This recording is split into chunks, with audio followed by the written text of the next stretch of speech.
कुछ समय पहले एक बौद्ध भिक्षु और उनका शिष्य गांव-गांव, नगर-नगर घूमकर लोगों को धर्मोपदेश दिया करते थे। एक बार वे दोनों किसी गांव में प्रवचन के लिए रुके हुए थे। धर्मोपदेश देने के बाद जब वो उस गांव से चलने ही वाले थे, तभी जोरों की बारिश शुरू हो गई। वे दोनों वहीं रुककर बारिश के रुकने का इंतजार करने लगे, लेकिन बहुत देर तक प्रतीक्षा करने के बाद भी बारिश रुकने का नाम ही नहीं ले रही थी। शिष्य ने अपने गुरु से कहा कि गुरुजी, कुछ दिन इसी गांव में ही रुक जाते हैं। गुरु ने भी देखा कि बारिश तो लगातार हो ही रही है, इसलिए उन्होंने निर्णय लिया कि वो इसी गांव में एक छोटी सी कुटिया बनाएंगे और अगले कुछ हफ्तों तक इसी गांव में रहेंगे। वे दोनों गांव के बाहर एक खाली मैदान में एक छोटी सी कुटिया बनाकर वहीं रहने लगे। लोगों को उन भिक्षु के मुंह से गौतम बुद्ध की शिक्षाओं को सुनना बहुत ही अच्छा लगता था, इसलिए धीरे धीरे उन भिक्षु से उपदेश सुनने के लिए गांव के बहुत से लोग उनके पास आने लगे और कई बार लोग उनसे अपनी समस्याओं का समाधान भी पूछते। धीरे धीरे गांव के लोग उन दोनों बौद्ध भिक्षुओं से गहरा स्नेह रखने लगे। सभी उन्हें बहुत मान सम्मान देते और उनके खाने की व्यवस्था भी करते, और गांव के कुछ लोग तो उपदेश सुनने के बाद उन्हें कुछ उपहार भी देकर जाते। इस तरह से बहुत दिनों तक वो बौद्ध भिक्षु और उनका शिष्य उसी गांव में ठहरे रहे। फिर एक दिन अचानक से बौद्ध भिक्षु ने अपने शिष्य से कहा कि बहुत दिन हो गए इस गांव में रुके हुए, लेकिन अब हमें यहाँ से चलना चाहिए। अपने गुरु की बात सुन शिष्य ने कहा, लेकिन गुरुजी, हम यहाँ अच्छे से तो रह रहे हैं। इस गांव के लोग कितने भले हैं, वो हमारा कितना मान सम्मान करते हैं, हमारी सुख सुविधाओं का भी ध्यान रखते हैं, यहाँ तक कि हमें उपहार भी देते हैं। तो फिर क्यों आप यहाँ से जाने की बात कह रहे हैं? क्यों ना हम यहाँ कुछ दिन और रुक जाएं और उसके बाद हम यहाँ से चले जाएंगे, और तब तक हमारे पास बहुत सी दान दक्षिणा और उपहार भी इकट्ठे हो जाएंगे। शिष्य की ऐसी बातें सुनने के बाद गुरु ने कहा, नहीं, अब हम यहाँ और नहीं रुक सकते। हम पहले ही यहाँ बहुत रुक चुके हैं, और हमें धन और उपहारों को इकट्ठा करके करना भी क्या है? ये चीज हम भिक्षुओं के किसी काम की नहीं है, और हमें इनसे लगाव भी नहीं रखना चाहिए। हम तो त्याग के मार्ग पर चले हैं, फिर हमें इस धन का क्या करना? गुरु ने शिष्य से आगे कहा कि आज ही हम यहाँ से दूसरे गांव के लिए चलेंगे, और जो कुछ भी उपहार में मिला है वो सब कुछ यहीं छोड़ दो और खाली हाथ मेरे साथ चलो। शिष्य की इच्छा थी कि वो भेंट में मिले सारे उपहारों को अपने साथ ले जाए, लेकिन वो गुरु की आज्ञा का उल्लंघन भी नहीं कर सकता था। इसीलिए वहां से चलते समय उसने कुछ चांदी के सिक्के बिना गुरु को बताए अपने कपड़ों की पोटली में छिपा लिए।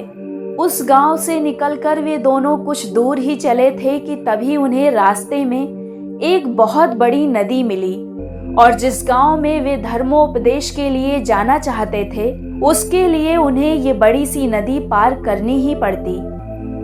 जब वो दोनों नदी के किनारे पर पहुंचे तो वहां एक नाव चालक अपनी नाव में बैठा था। जब उसने उन दोनों भिक्षुओं को नदी किनारे देखा तो उसने कहा, मैं आपको ये नदी पार करवा सकता हूँ, लेकिन इसके लिए आपको मुझे एक चांदी का सिक्का देना होगा। वैसे तो मैं लोगों से नदी पार करवाने के 2 चांदी के सिक्के लेता हूँ, पर क्योंकि आप लोग भिक्षु हैं, इसलिए मैं आपको केवल 1 चांदी के सिक्के के बदले ही नदी पार करवा दूंगा। लेकिन गुरु और शिष्य के पास तो एक भी चांदी के सिक्के नहीं थे, इसीलिए नाव चालक से बिना कुछ बोले ही दोनों चुपचाप नदी के किनारे एक पेड़ के नीचे आकर बैठ गए।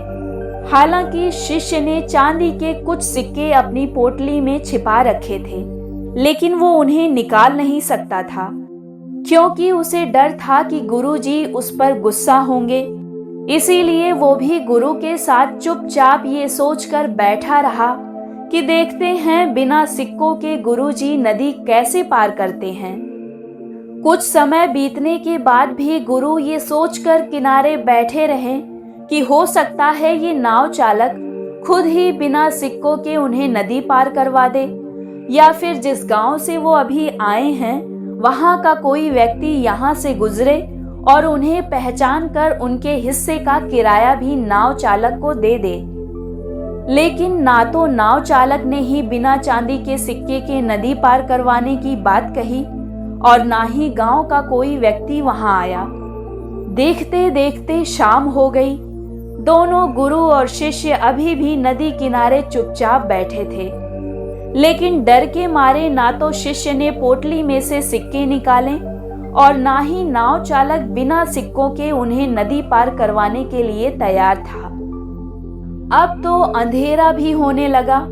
ये देख नाव चालक ने उन बौद्ध भिक्षु से कहा, महात्मन, रात होने को है और रात में आप लोगों का यहाँ ठहरना ठीक नहीं है, क्योंकि बहुत से जंगली जानवर रात में इस नदी में से पानी पीने आते हैं, इसलिए अब यहाँ और रुकना ठीक नहीं है।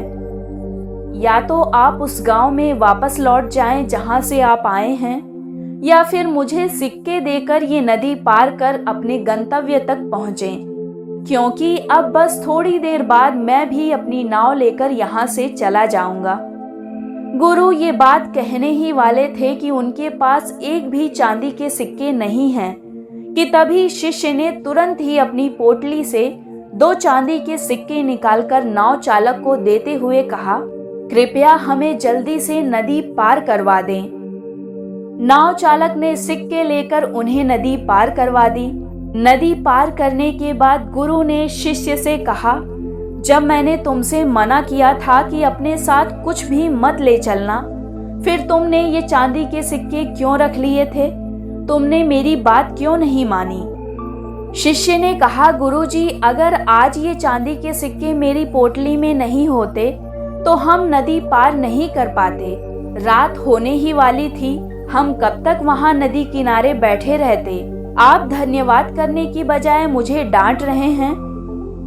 गुरु ने मुस्कुराते हुए कहा, मेरे प्रिय शिष्य, जब तक ये सिक्के तुम्हारी पोटली में बंद थे तब तक हम परेशानी में थे, लेकिन जैसे ही तुमने इन्हें बाहर निकाला परेशानी खत्म हो गई। और मैं तुम्हें यही समझाने की कोशिश कर रहा था कि असली सुख देने में है, त्याग में है। तुमने 2 सिक्कों का त्याग किया और परिणाम तुम्हारे सामने है। ये सुनते ही शिष्य को आभास हुआ कि उसके गुरु सही कह रहे हैं और उसने बचे हुए चांदी के सिक्के गरीबों में बांट दिए और वो दोनों आगे बढ़ गए। दोस्तों, ये कहानी सिखाती है कि हमें अपने जीवन में सांसारिक वस्तुओं से अधिक लगाव नहीं रखना चाहिए और अपने आंतरिक खुशी पर ध्यान देना चाहिए। ये कहानी अगर आपको अच्छी लगी हो तो चैनल को लाइक, शेयर और सब्सक्राइब कीजिए ताकि आने वाली कहानियों को आप सुन सकें।